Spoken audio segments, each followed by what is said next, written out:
Boa noite, meus irmãos. Hoje é dia 28 de fevereiro de 2024, quarta-feira. Estamos iniciando os trabalhos na Casa Espírita de Abel Sebastião de Almeida. Como sempre o fazemos, rogando a Deus, nosso Pai de infinito amor e bondade, a Jesus, nosso querido, e amoroso Mestre, que nos sustentem e amparem nessa noite, que nossa psicosfera esteja preparada para todos os trabalhos que se desenvolverão. Agora, meus irmãos, então, para nós não perdermos tempo, hoje é um dia de estudo de um livro muito importante, que é o Livro dos Médiuns. Nosso irmão Mauro vai fazer o estudo de hoje, capítulo 1, e a primeira pergunta que ele vai trabalhar é a espíritos. Então, que ele seja muito inspirado nessa noite. Vamos trabalhar junto com ele, vamos colaborar, vamos fazer perguntas. Tenho certeza que o nosso irmão espera também de nós isso. Estou tão animado pelo Livro dos Médiuns, para estudar o Livro dos Médiuns, que eu esqueci da leitura do Evangelho, da página do Evangelho. Boa noite. Do capítulo 21... haverá falsos cristos e falsos profetas. Nas instruções dos Espíritos, os falsos profetas. E nos é dito: se vos disserem, o Cristo está aqui, não vades, ao contrário, tende-vos em guarda, porquanto numerosos serão os falsos profetas. Não vedes que as folhas da figueira começam a branquear? Não vedes os seus múltiplos rebentos aguardando a época da floração? E não vos disse o Cristo: conhece-se a árvore pelo fruto? Se, pois, são amargos os frutos, já sabeis que má é a árvore. Se, porém, são doces e saudáveis, direis: nada que seja puro pode provir da fonte má. É assim, meus irmãos, que deveis julgar. São as obras que deveis examinar. Se os que se dizem investidos de poder divino revelam sinais de uma missão de natureza elevada, isto é, se possuem no mais alto grau as virtudes cristãs e eternas, a caridade, o amor, a indulgência, a bondade, que concilia os corações, se em apoio das palavras apresentam os atos, podereis então dizer: estes são realmente enviados de Deus. Desconfiai, porém, das palavras melífluas, desconfiai dos escribas e dos fariseus que oram nas praças públicas vestidos de longas túnicas. Desconfiai dos que pretendem ter o monopólio da verdade. Não, não. O Cristo não está entre esses, porquanto o que ele envia para propagar a sua santa doutrina e regenerar o seu povo serão, acima de tudo, seguindo-lhe o exemplo, brandos e humildes de coração. Os que hajam com os exemplos e conselhos que prodigalizem de salvar a humanidade, que corre para a perdição e pervaga por caminhos tortuosos, serão essencialmente modestos e humildes. De tudo o que revele um átomo de orgulho, fugi como de uma moléstia contagiosa que corrompe tudo em que toca. Lembrai-vos de que cada criatura traz na fronte, mas principalmente nos atos, o cunho da sua grandeza ou da sua inferioridade. Ide, portanto, meus filhos bem-amados, caminhai sem tergiversações, sem pensamentos ocultos, na rota bendita que tomastes. Ide sempre sem temor. Afastai cuidadosamente tudo o que vos possa entravar a marcha. Entravar a marcha para o objetivo eterno. Viajores, só por pouco tempo mais estareis nas trevas e nas dores da provação. Se abrirdes o vosso coração a essa suave doutrina que vos vem revelar as leis eternas e satisfazer a todas as aspirações de vossa alma acerca do desconhecido. Já podeis dar corpo a esses silfos ligeiros que vedes passar nos vossos sonhos e que, efêmeros, apenas vos encantavam o espírito, sem coisa alguma dizerem ao vosso coração. Agora, meus amados, a morte desapareceu, dando lugar ao anjo radioso que conheceis, o anjo do novo encontro e da reunião. Agora, vós que bem desempenhado haveis a tarefa que o Criador confia às suas criaturas, nada mais tendes de temer da sua justiça, pois ele é Pai e perdoa sempre aos filhos transviados que clamam por misericórdia. Continuai, portanto, avançai incessantemente. Seja a vossa divisa a do progresso contínuo em todas as coisas, até que finalmente chegueis ao termo feliz da jornada, onde vos esperam todos os que vos precederam. Luís Bordeaux, 1861. Dentro dessa lição em relação aos falsos profetas, a doutrina espírita trouxe grandes esclarecimentos para todos nós, a necessidade da exemplificação, acima de tudo, na conduta e no comportamento que temos no nosso dia a dia. Bem, meus irmãos, nós vamos dar início, ou dar continuidade. Alô? Vamos dar continuidade ao Livro dos Médiuns. Não antes sem agradecer ao Pai amoroso e bom a oportunidade de estar mais uma vez aqui nessa casa bendita e rogando ao Mestre Jesus o amparo e a espiritualidade, as inspirações possíveis, e que se fazem necessárias nesse momento. Capítulo 1, há espíritos, é um questionamento, no primeiro capítulo. E no mínimo é curioso, Kardec iniciar o Livro dos Médiuns nesse primeiro capítulo com uma questão perguntando se há espíritos, se o Livro dos Médiuns tem como objetivo justamente dar diretrizes para a nossa comunicação com a espiritualidade. No mínimo é interessante. Ele inicia dizendo: a dúvida no que concerne à existência dos espíritos tem como causa primária a ignorância acerca da verdadeira natureza deles. Geralmente são figurados como seres à parte na criação e de cuja existência não está demonstrada a necessidade.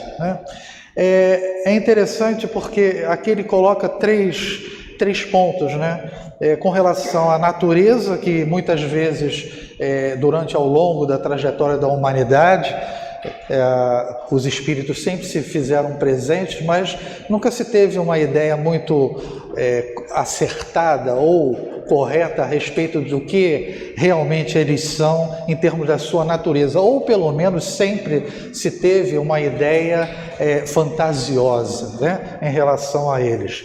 A outra com relação à parte ser algo fora da criação, fazendo uma relação com aquilo que a gente já tem de entendimento em relação a outros segmentos religiosos, em relação aos anjos, seres criados de uma maneira afastada, sem a possibilidade de crescimento, de progresso, já tendo a sua condição ou superior ou inferior no caso dos demônios.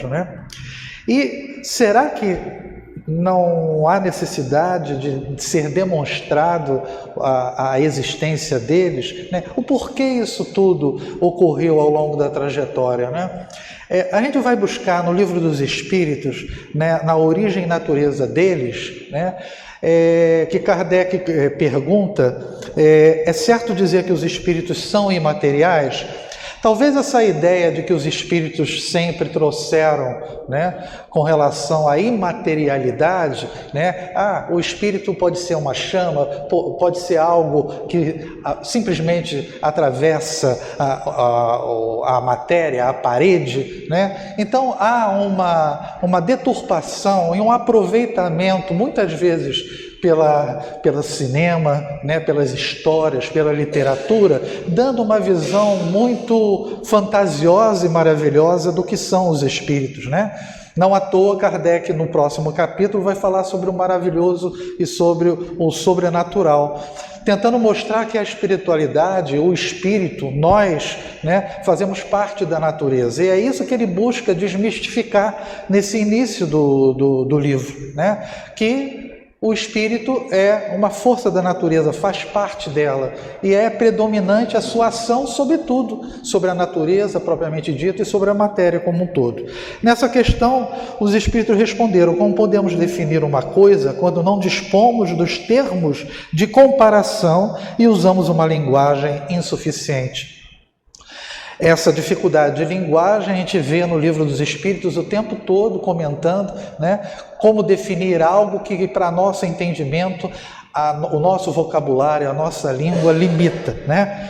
E ele continua, o Espírito: um cego de nascença pode definir a luz, e material não é o termo apropriado, incorpóreo seria mais exato, pois deves compreender que, sendo uma criação, o espírito deve ser alguma coisa. É uma matéria que tem cienciada para a qual não dispondes de semelhanças, né? Analogias, e tão eterizada que não pode ser percebida pelos vossos sentidos. A gente não pode esquecer, né? Porque ele está falando de incorpóreo, mas a gente sempre escuta e vai estudando, né? Que o espírito possui o seu corpo fluídico, né? E esse corpo fluídico, apesar de a gente chamá-lo de fluídico, ele é material também.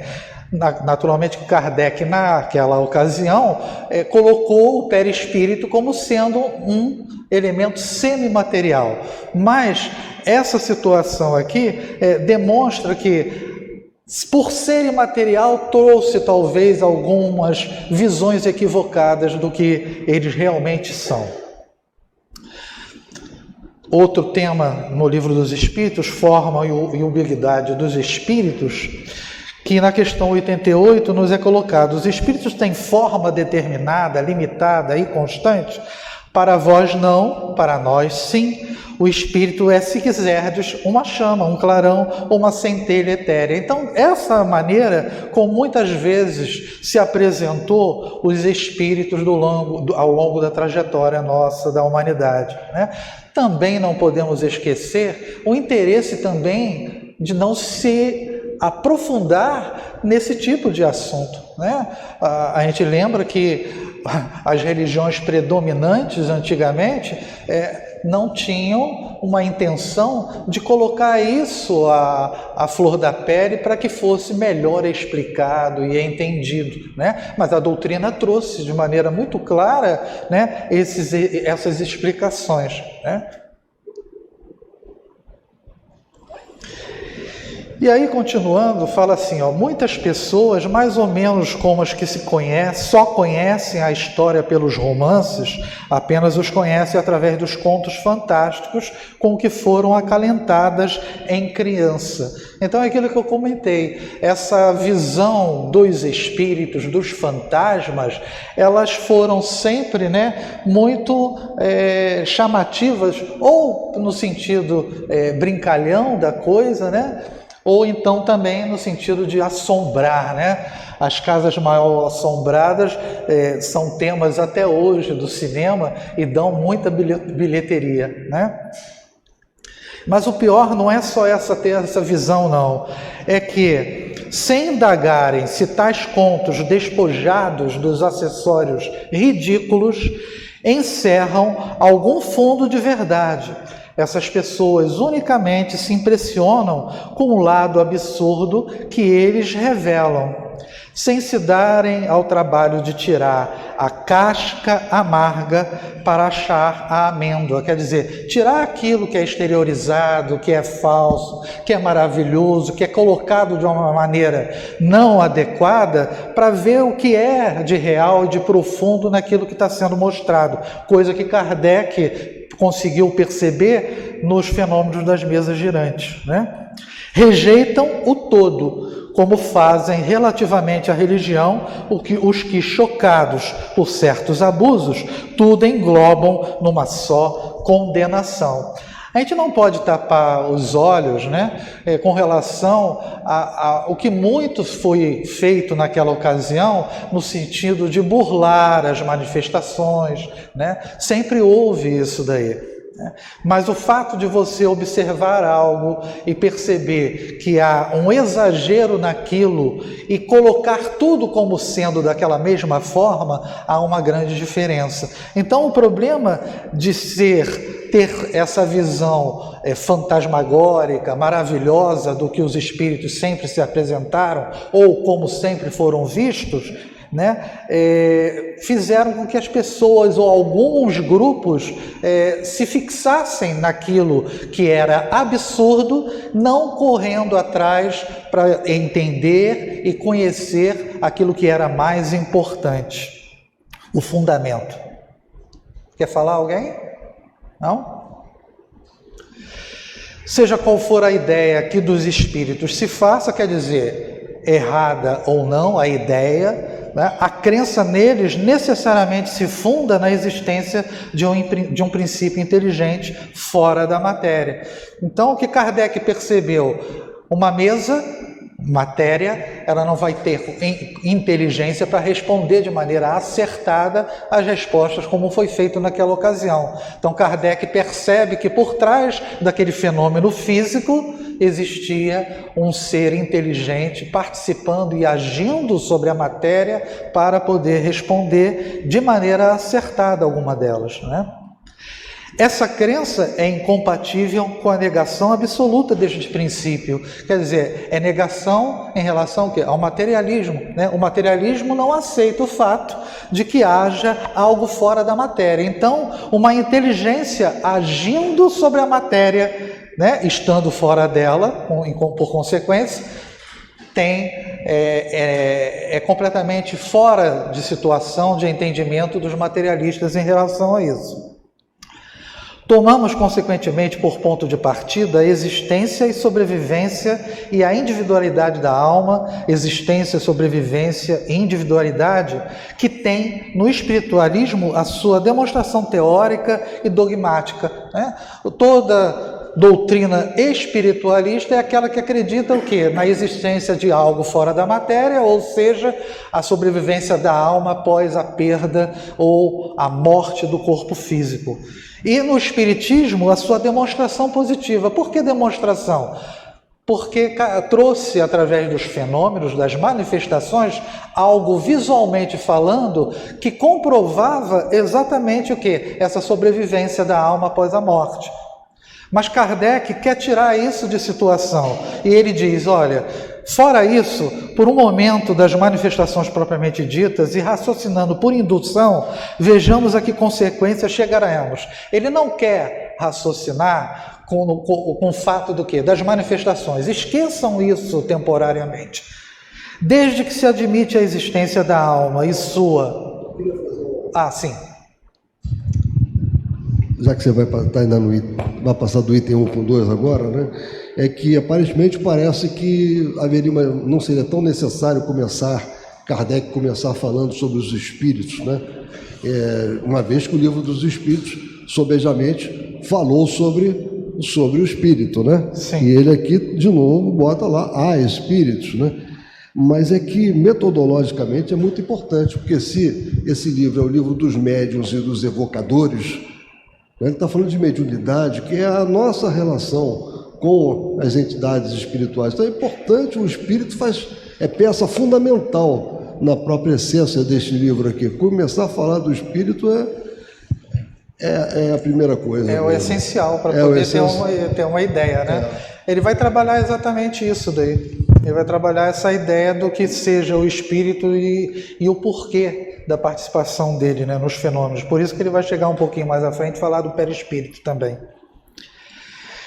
Desde que se admite a existência da alma e sua individualidade após a morte, forçoso é também se admita. Primeiro, que a sua natureza difere da do corpo, visto que separada deste, deixa de ter as propriedades peculiares ao corpo, né? A gente lembra que com relação ao mundo espiritual, porque somos espíritos como essência, né? E nos é colocado que o mundo espiritual, ele pré-existe, né, a tudo isso. Então, a essência nossa é espiritual. Então, a natureza do espírito, ela é imaterial, apesar dele possuir esse corpo fluídico que o acompanha até a sua total purificação, e ele tem essa condição de semimaterial através desse fluido, do perispírito, manter-se em contato e agir sobre a matéria, e é o perispírito elemento fundamental nas manifestações mediúnicas, né? Segundo, que goza da consciência de si mesma, pois que é passível de alegria ou de sofrimento, sem o que seria um ser inerte, caso em que possuí-la de nada nos valeria. Admitido isso, tem-se que admitir que essa alma vai para alguma parte, que venha a ser feito dela e para onde vai, né? Então Kardec vai traçando um caminho, né, que vai tentando desmistificar algumas ideias anteriores e com relação a chegar no ponto importante com relação à pluralidade dos mundos, aos mundos habitados, né? Ele começa a comentar falando o seguinte: segundo a crença vulgar, vai para o céu ou vai para o inferno, né? Aquela ideia tradicional, antiga. Mas onde fica o céu e o inferno? Dizia-se outrora que o céu era em cima e o inferno era embaixo. Porém, o que são o alto e o baixo no universo, uma vez que se conhecem a esfericidade da Terra, o movimento dos astros, movimento que faz com que o que em dado instante está no alto esteja 12 horas depois embaixo, e o infinito do espaço através do qual o olhar penetra, indo a distâncias consideráveis, né? A ciência foi, pouco a pouco, botando por água abaixo, desmistificando essa ideia toda da Terra como centro do universo e tudo mais.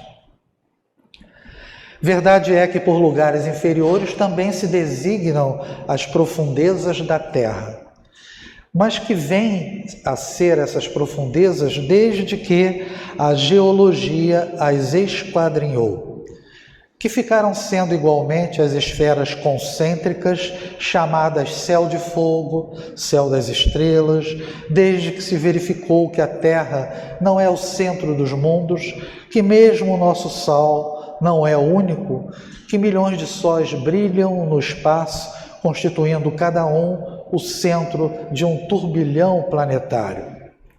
A que ficou reduzida a importância da Terra, mergulhada nessa imensidade. Por que injustificável privilégio este quase imperceptível grão de areia, que não avulta pelo seu volume, nem pela sua posição, nem pelo papel que lhe cabe desempenhar, seria o único planeta povoado de seres racionais? A razão se recusa a admitir semelhante nulidade do infinito e tudo nos diz que os diferentes mundos são habitados, né? Então, o que fica muito claro aqui para a gente é Deus criaria o universo no tamanho que a gente está observando agora, cada vez mais, que é muito maior do que se tinha entendimento alguns anos atrás, e não muitos anos atrás. E a gente vai percebendo que ele é de infinito, grandioso, e seria o planeta Terra o escolhido para abrigar todos nós, ou somente nós, né, espíritos aqui, sabendo que o planeta Terra é um planeta de provas e expiações e que existem as escalas. Então é algo que torna Deus muito pequeno, caso fosse a Terra esse planeta privilegiado diante de um universo tão grandioso, né?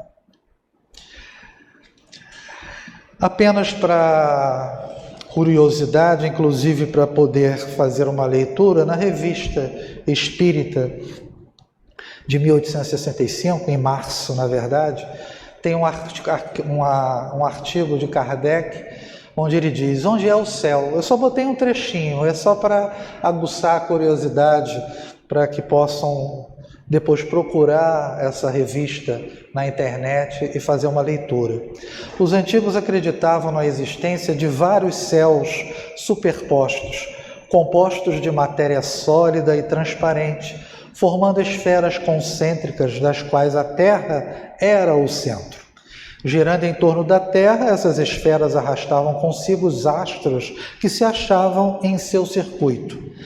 Essa ideia, devida à insuficiência de conhecimentos astronômicos, foi a de todas as teogonias que fizeram dos céus, assim escalonados, os diversos graus da beatificação. O último era a morada da suprema felicidade. Segundo a opinião mais comum, havia 7, daí a expressão estar no 7º céu para exprimir a felicidade perfeita, né? Foi só para aguçar a leitura, para poder ter ideia disso que Kardec está desenvolvendo agora. Oi. Já que você falou nas esferas ali, aqui? Tem essa obra aqui que é muito interessante, As 7 Esferas da Terra, de Mário Frigelli. É uma obra... Fica melhor para ver, né? É uma obra que vale a pena ser consultada e lida por nós, na pesquisa exatamente desses ambientes de morada na espiritualidade. E essa obra ela é feita com base nas mensagens de André Luiz, principalmente, em outras pesquisas do Mário Frigelli. Como se... Isso de céu e inferno. Não entendi. As almas do céu e inferno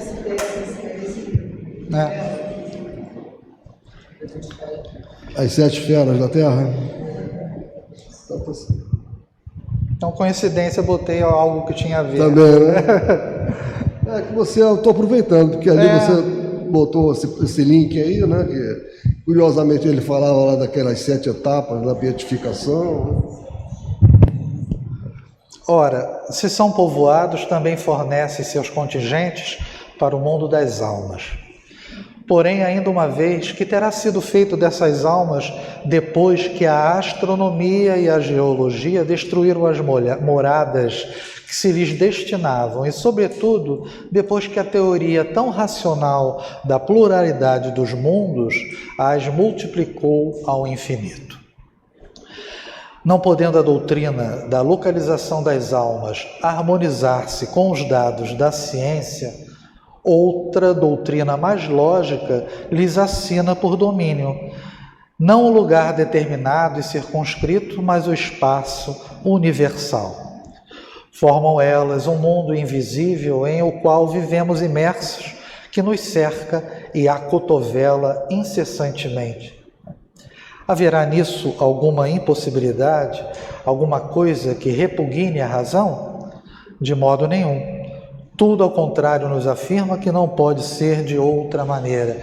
Então, Kardec, de maneira inteligente, ele vai traçando a sua escrita, a sua narrativa, demonstrando algumas inconsistências ou situações improváveis para chegar na doutrina espírita, que traz um aspecto racional e um entendimento melhor sobre esses assuntos, Mas então, o que vem a ser das penas e recompensas futuras? Ele vai ampliando, aprofundando, desde que se lhes suprimam os lugares especiais onde se efetivem. Então, céu, inferno. Notai que a incredulidade com relação a tais penas e recompensas provam geralmente de serem... Provém geralmente de serem umas e outras apresentadas em condições inadmissíveis. Dizei, em vez disso, que as almas tiram de si mesmas da sua felicidade ou a sua desgraça, que a sorte lhes está subordinada ao estado moral, tudo situações, conceitos, entendimentos da doutrina espírita. Que a sorte lhes está subordinada ao estado moral, que a reunião das que se votam mútua simpatia e são boas representa para elas uma fonte de ventura, que de acordo com o grau de purificação que tenham alcançado, penetram e entreveem coisas que almas grosseiras não distinguem, e toda a gente compreenderá sem dificuldade. Então, num pequeno trecho, ele passeia, pela situação da escala espírita, demonstrando que os espíritos superiores têm uma condição, uma ampliação nas suas ações, diferente dos espíritos inferiores, que têm certa limitação para agirem em determinadas situações. Dizei mais, que as almas não atingem o grau supremo senão pelos esforços que façam por se melhorarem e depois de uma série de provas adequadas à sua purificação, que os anjos são almas que galgaram o último grau da escala, quer dizer, aqui os anjos, ele coloca, a gente entende como os espíritos puros, né? Grau que todas podem atingir, tendo boa vontade, que os anjos são os mensageiros de Deus, encarregados de velar pela execução de seus desígnios em todo o universo, que se sentem ditosos com o desempenho dessas missões gloriosas, e lhes tereis dado a felicidade um fim mais útil e mais atraente do que fazendo-a consistir numa contemplação perpétua que não passaria de perpétua inutilidade. Essa questão do descanso, né? Eu atingi um nível de purificação e está tudo bem, está tudo tranquilo, eu não faço mais nada, né? Eu já falei isso, mas eu vou repetir. Em certa ocasião, numa palestra, não estudo, né? Palestra não estudo. Eu botei uma figurinha do Emmanuel deitado numa rede, bebendo uma água de coco, né? Dando a ideia de que atingir um nível não tem mais trabalho, muito pelo contrário, a felicidade dos espíritos superiores é justamente em trabalhar para que nós possamos nos melhorarmos, né? Esse é o grande trabalho. Não, pega o microfone, senão não adianta. A gente tem que...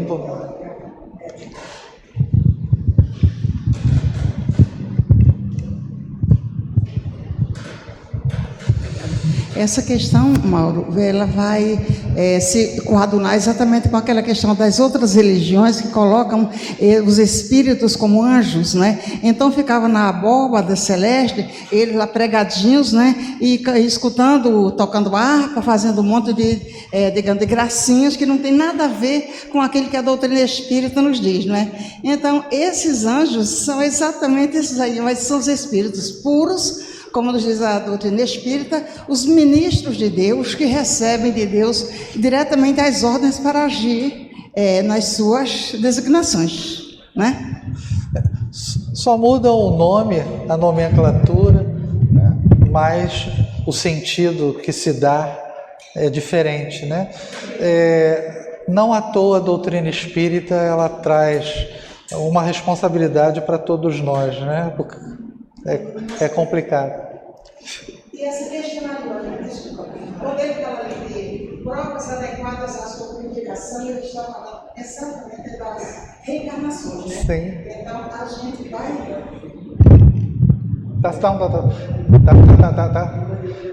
Tá. A gente vai percebendo que ele vai fazer, como você falou, uma trajetória na escala espírita, né? E como é que a gente vai conseguindo fazer isso? A gente vai conseguindo, devido às nossas reencarnações, a gente vai fazendo aquele armazém de conhecimento, se purificando, e chega um dia que a gente vai se tornar anjo. Não, o que existe de engraçado é que você tem na religião, digamos assim, que te promete o céu e a ociosidade, um monte de espírito que a gente chama de puro e de anjo, trabalhando para a gente, né? Eu vou morrer, me purifiquei e vou alcançar o céu. Só que aquele que é puro, que está lá, está como um anjo da guarda para mim, está como o santo que eu rezo e vem fazer os benesses para mim. Ou seja, eles estão trabalhando. A prova é essa, a gente coloca os espíritos puros para trabalhar em qualquer lugar, só que a gente não quer imaginar o trabalho que dá para chegar lá, né? E que quando chega lá, a gente tem que estar trabalhando. Então, assim, existe uma dicotomia total, quer dizer, eu quero o céu, mas quero de lá que alguém venha me socorrer. Então, ele continua trabalhando. A gente quer o mais fácil, né? Por isso que a doutrina espírita afasta muita gente, porque ela traz uma responsabilidade individual. Responsabilidade, porque a gente tem que correr atrás da nossa felicidade, tem que correr atrás da nossa progressão. Atingir um nível de espírito puro você tem que fazer muita coisa. E quando a gente para, ou quando a gente faz isso, a autoavaliação, né? Às vezes é até triste, porque a gente percebe que está tão distante, né? Mas eu sempre comento, é bom a gente perceber que a gente está distante, mas é importante que a gente não pare. E valorize aquilo que a gente já tem. Não entendi? Valorizar aquilo que a gente já sabe. Valorizar aquilo que a gente tem. Você perceber, essa autoavaliação, ela parte do princípio de você perceber aquilo que te falta, com certeza, que às vezes é o mais difícil da gente perceber. Às vezes a gente valoriza muito sem ser a nossa realidade, mas aquilo que a gente percebe que é real e verdadeiro, a gente tem que aceitar e ficar feliz por já ter conquistado, né? Quando a gente observa o mundo de hoje, a gente às vezes acha que o mundo está muito pior. Não está, né? Não está. Ele está num mundo de modificação, de transformação, né? Muitas vezes a pessoa se cristaliza na culpa, esquece de ver o que já fez e fica estagnado a agir no seu próprio vida, né? Sim. Os erros que nós cometemos, eles devem ser aproveitados como experiência e como lição, mas não como fixação de erros que paralisam a nossa caminhada, né? Isso que é importante a gente ter ideia, né?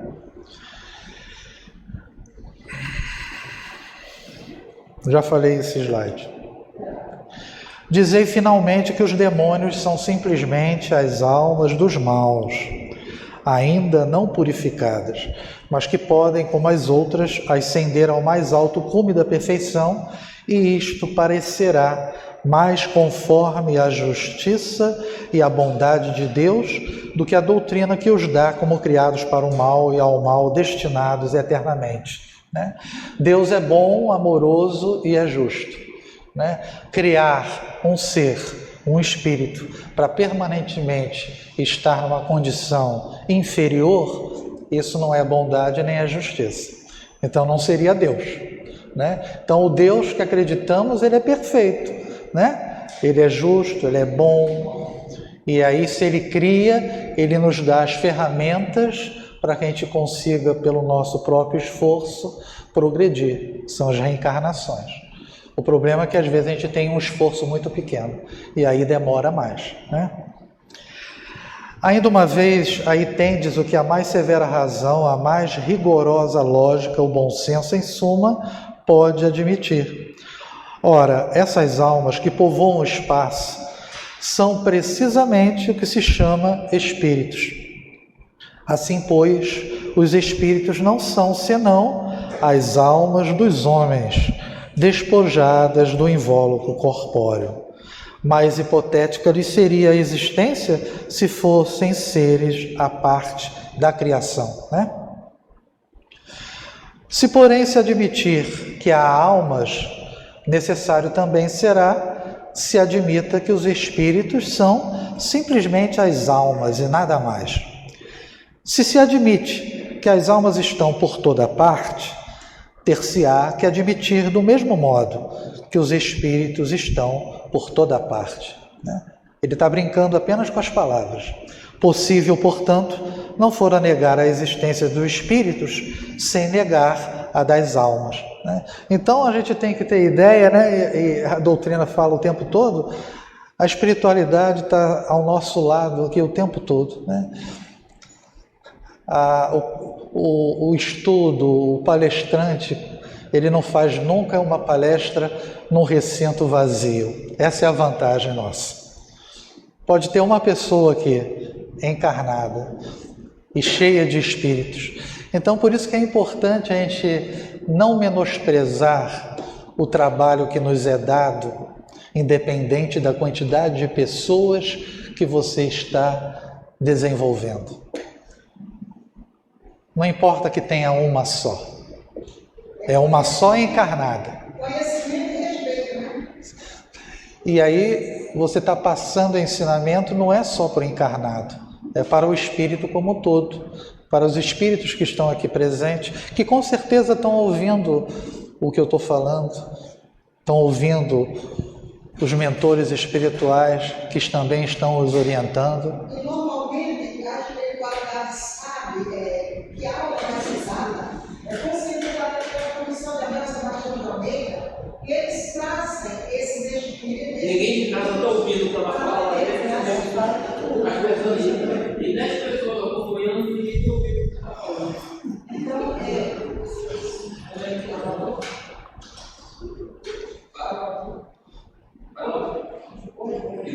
Acho que era de... Agora foi.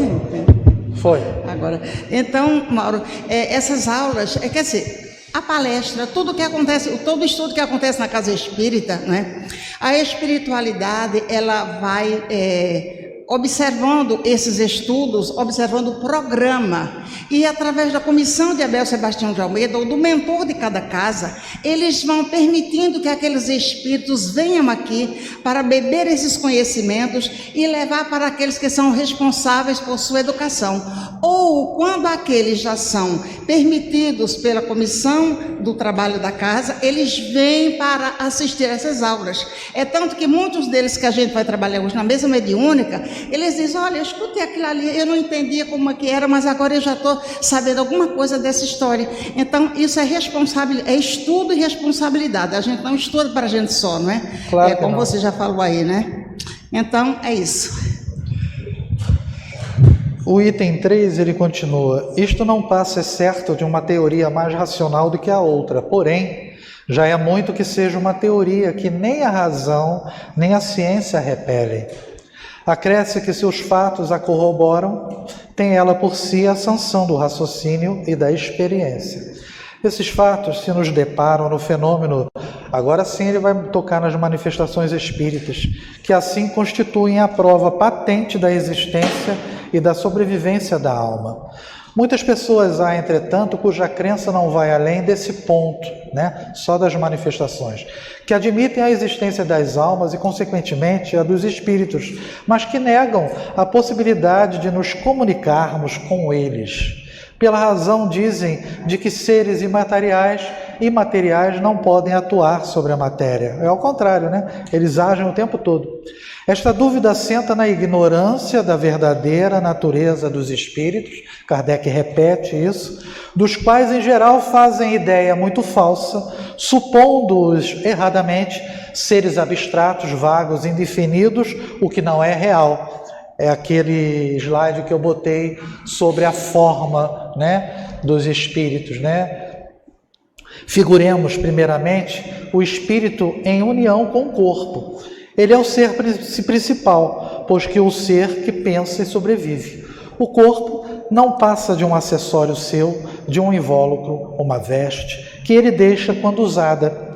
Além desse invólucro material, tem o espírito um segundo, semimaterial, que o liga ao primeiro, que é o perispírito, né?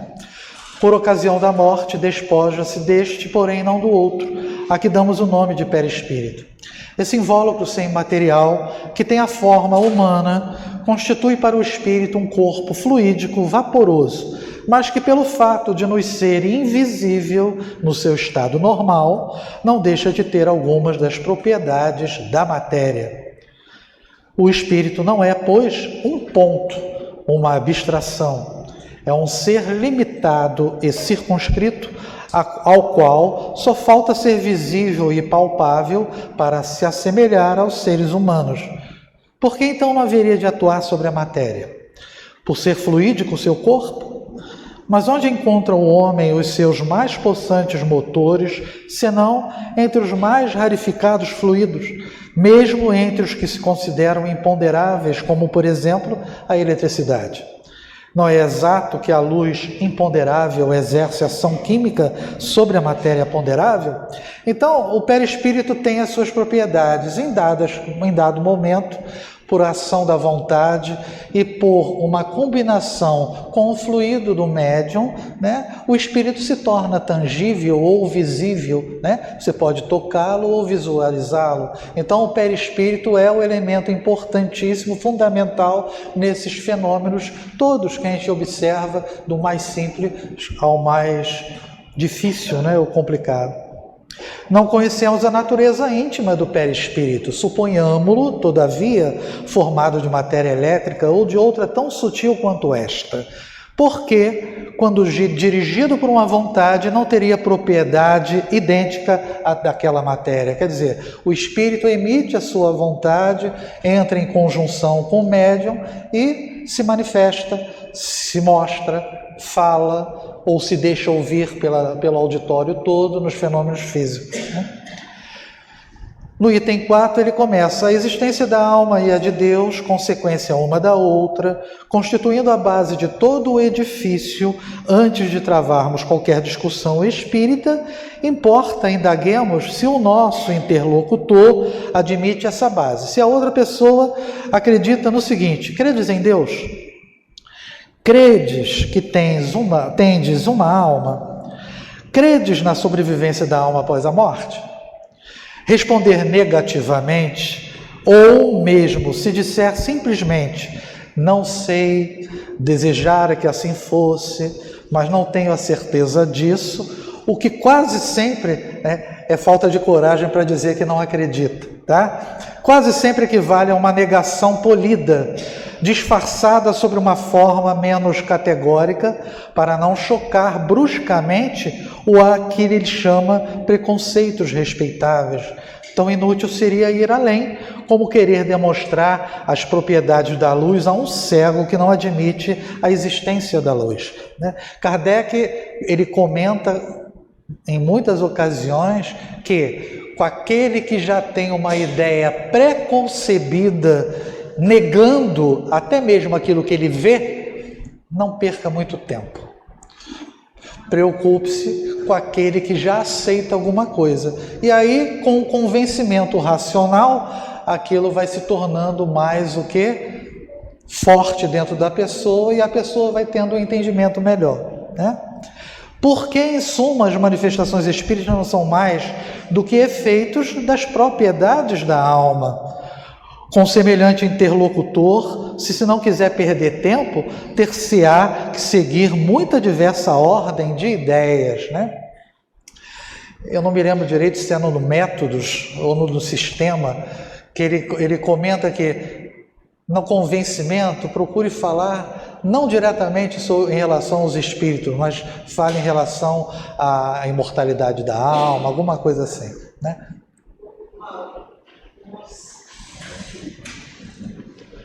É que quando liga tem que dar um tempinho. Oi, escuta, porque também aí nessa questão, né, ele vai falar, quando ele diz que não adianta essas 4 questões, né? Se começar a transversar sobre essas 4 questões, tipo assim, não perca tempo. Então, o que aconteceu? Kardec fez o opúsculo chamado que é o Espiritismo, justamente para não perder tempo com as pessoas que paravam na rua, que paravam nas reuniões, e ele estava dando muitas explicações, e elas só queriam tomar o tempo dele sem querer crer naquela história. Então ele fez o livro o que é o Espiritismo, para que elas lessem. Então ele perguntava: já leu o opúsculo? Ou você já tem algum conhecimento do livro dos Espíritos? Porque isso poupava de ele estar explicando alguma coisa para quem queria só se fazer de curioso, né? Só o que chamava a atenção eram as manifestações. E aí a pessoa só acreditava no que via nas manifestações, mas tinha que ter um entendimento maior sobre como aquilo ocorria, né? E a essência do porquê elas aconteciam, né? Admitida que seja a base, não como simples probabilidade, mas como coisa averiguada, incontestável, dela muito naturalmente decorrerá a existência dos espíritos. Resta agora a questão de saber se o espírito pode comunicar-se com o homem, isto é, se pode com este trocar ideias. Por que não? Que é o homem senão um espírito aprisionado num corpo? Por que não há de o espírito livre se comunicar com o espírito cativo, como o homem livre com o encarcerado, né? Nós somos os encarcerados. Desde que admitis a sobrevivência da alma, será racional que não admitais a sobrevivência dos afetos? né? Os sentimentos, quando verdadeiros, não se perdem. Pois que as almas estão por toda parte, não será natural acreditarmos que há de um ente que nos amou durante a vida se acerque de nós, deseje comunicar-se conosco e se sirva para isso dos meios de que disponha? Enquanto vivo, não atuava ele sobre a matéria de seu corpo? Não era quem lhe dirigia os movimentos? Por que razão, depois de morto, entrando em acordo com outro espírito ligado a um corpo, o médium, estaria impedido de se utilizar deste corpo vivo para exprimir o seu pensamento, do mesmo modo que um mudo pode servir-se de uma pessoa que fale para se fazer compreendido? Abstraiamos por um instante dos fatos que, ao nosso ver, tornam incontestável a realidade dessa comunicação, né? Então Kardec afirma, é incontestável, nós nos comunicamos com eles, né? Com a espiritualidade. Admitamo-lo apenas como hipótese. Pedimos aos incrédulos, né? Que não acreditam em nada, que nos provem, não por simples negativas, visto que suas opiniões pessoais não podem constituir lei, mas expendendo razões peremptórias que tal coisa não pode dar-se, né? Então, Kardec toca nesse ponto, né? Para você criticar e negar alguma coisa, você tem que ter conhecimento. Se você não tem conhecimento, você não tem base para justificar aquilo, dizendo que aquilo é falso ou não, né? Colocando-nos no terreno em que eles se colocam, uma vez que entendem de apreciar os fatos espíritas com o auxílio das leis da matéria, né? Que tirem desse arsenal qualquer demonstração matemática, física, química, mecânica, fisiológica e provem por A mais B, partindo sempre do princípio da existência e da sobrevivência da alma. Então Kardec vai botar vários itens, tipo assim, ó, você que não acredita, me prova que isso não é possível. Que o ser pensante que existe em nós durante a vida não mais pensa depois da morte. Que se continua a pensar, está inibido de pensar naqueles a quem amou. Kardec vai botando o dedo na ferida, né? Porque a gente perde uma mãe, um pai, um filho e não se vê nessa condição. Quer dizer, o que ele sentia por mim, né, se perdeu, né, não tem lógica, né? Que se pensa nestes, não se cogita, né, não cogita de se comunicar com eles, né? Se eu penso no meu pai, apesar que eu não cogito me comunicar com ele, né? Não tenho essa preocupação, nem com a minha mãe, mas já aconteceu. Mas o que acontece é o seguinte, por que não? Se a pessoa a quem eu amava foi para o outro lado, eu acredito que exista vida após a morte. Eu falando como espírito. Aqui ele está querendo que prove ao contrário, ó, diga que isso não é possível. Por que não a gente não tenha? Às vezes o erro, quando se busca a casa espírita, eu tenho só 6 minutos, o erro é buscar a casa espírita na intenção de ter essa comunicação de maneira imediata. E às vezes você não tem essa possibilidade e ele não tem condições, ou às vezes não tem o merecimento para fazer aquilo, né? São coisas que a gente tem que ter muito cuidado, né? O quarto, que podendo estar em toda parte, não pode estar ao nosso lado, né? Quantos espíritos nossos familiares são os nossos protetores hoje, né?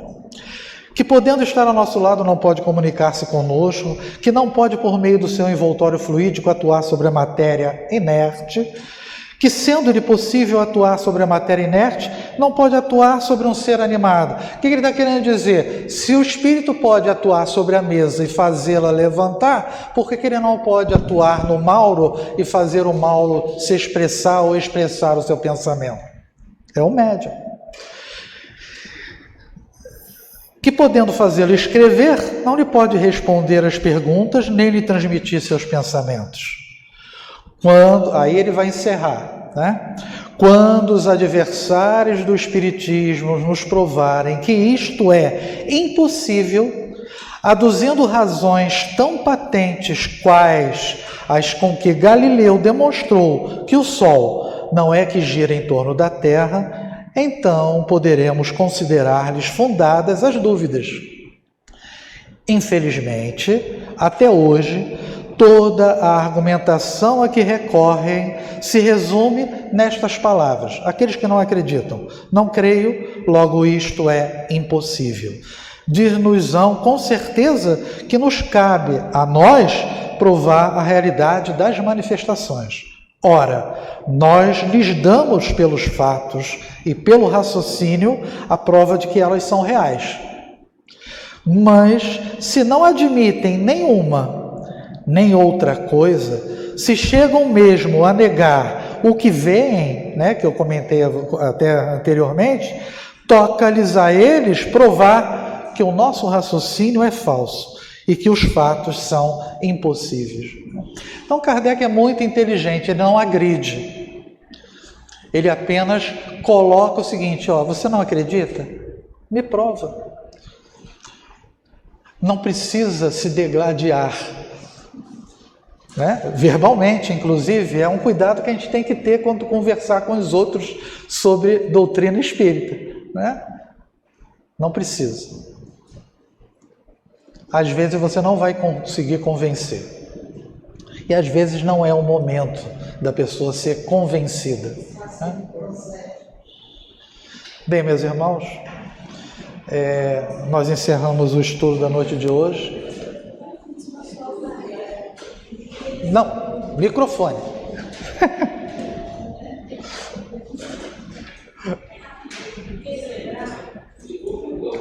Não, tem que ligar. Liga e espera um pouquinho. Alô? Liga e ele dá um tempinho. Daqui a pouco vai. É mais assim para...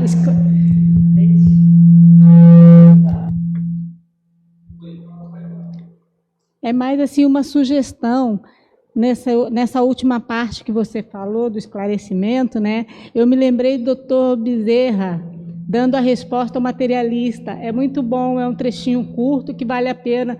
Quem procurar na internet, no YouTube, vai encontrar. Faz muito uma relação sobre essas respostas que o Kardec falou aqui para os materialistas que não são incrédulos. Eu desliguei o meu. Passa para mim, que aí depois, às vezes em outro estudo, a gente coloca essa citação, tá bom? Muito obrigado, muita paz a todos.